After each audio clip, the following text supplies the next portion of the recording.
Bonjour Jean-Gilles, bienvenue à Tarbes. Nous sommes à Tarbes, chez Cédric Fabien, défenseur de la sélection de Guyane.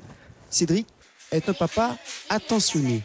Parmi ses passions, la cuisine. Comme ça, là. Depuis tout petit, j'ai vu les parents faire, donc aujourd'hui pour moi c'est naturel de faire à manger pour que la petite elle puisse bien manger et puis des choses assez saines. Cédric Fabien, c'est près de 350 matchs en Ligue 2 et en National. Tout a commencé il y a 20 ans à Cayenne. Je jouais à l'AJ Saint-Georges, je m'entraînais sur le terrain à Mirza, juste derrière chez moi. Et puis j'ai eu la chance d'aller en sélection, je pense que c'est ce qui m'a aidé derrière à avoir un peu plus de séances, à rencontrer aussi M. Contou qui était très dur. Et c'est ce que je retrouve aujourd'hui, il était vraiment dans le vrai. Repéré lors de la Coupe nationale cadet, Cédric va intégrer le centre de formation de Rennes. Il passera par Le Mans, Tours et Brest. Il y signera son premier contrat pro à 24 ans. Mais c'est à Boulogne que sa carrière prendra une autre allure. Arrivé en 2010, le Cayennais est élu meilleur arrière-gauche de Ligue 2 en 2012. Mais voilà, l'équipe descend en nationale et en août 2013, Cédric décide d'arrêter le football. Je pense qu'avoir fait un burn-out, il faut l'avouer aussi.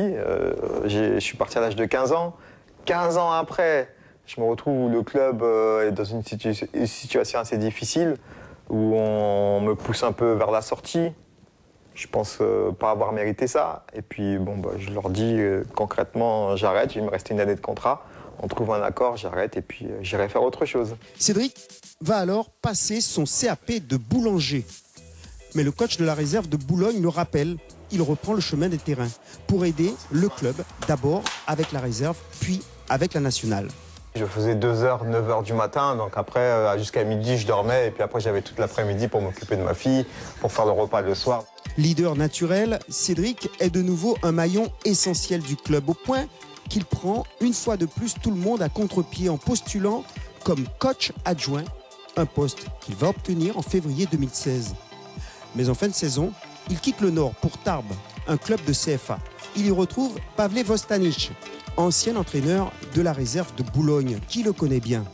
C'est un gars qui est positif, qui est vraiment un exemple pour les jeunes, dont l'attitude pro, vraiment professionnelle. Quand on dit pro, hygiène de vie, quand on voit même là 34 ans qui galope encore comme un gamin, qui s'amuse comme un gamin, qui est toujours là pour rendre service, qui est toujours là pour tirer le groupe vers le haut. Longtemps bloqué par Boulogne, c'est en décembre dernier que Cédric va enfin pouvoir rejoindre les Yanadoko et y retrouver ses anciens coéquipiers, Anthony Soubervi et Kevin Riemann. C'était assez frustrant, les collègues qui me disaient « T'as vu la Guyane, ce qu'ils ont fait ?» Ouais, j'ai vu, mais j'aurais pu y être. Voilà.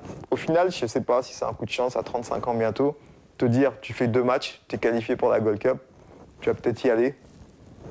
Qu'espérer de mieux? Franchement, on ne peut pas espérer mieux, quoi.